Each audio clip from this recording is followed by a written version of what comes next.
নমস্কার, এখন আমরা কথা বলবো শিক্ষা বিজ্ঞান ও তার কাট অফ নিয়ে। চলুন তাহলে শুরু করা যাক।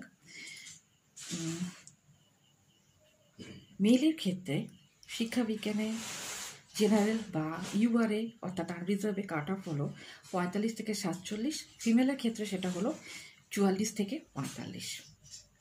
এবার ইডাব্লিউএস এর জন্য মেলের ক্ষেত্রে 44 থেকে 46, ফিমেলের ক্ষেত্রে 41 থেকে 44। ওবিসি এর ক্ষেত্রে মেলের জন্য 44 থেকে 46, ফিমেলের জন্য 41 থেকে 44।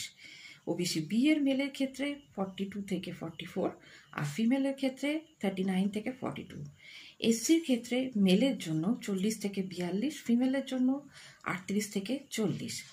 আর এসটিদের ক্ষেত্রে মেলের জন্য 38 থেকে 40 এবং ফিমেলের জন্য 35 থেকে 38। এই ছিল একটা সম্ভাব্য কাট অফের একটা আমি ধারণা আপনাদের জন্য তুলে ধরলাম। এবার বাকি তো যখনই আনসার কি বেরোবে তার জন্য। হ্যাঁ, এটা হলো গিয়ে আফটার 14 সেপ্টেম্বরে যে পরীক্ষা হলো অর্থাৎ 11-12 এই কাট অফটা।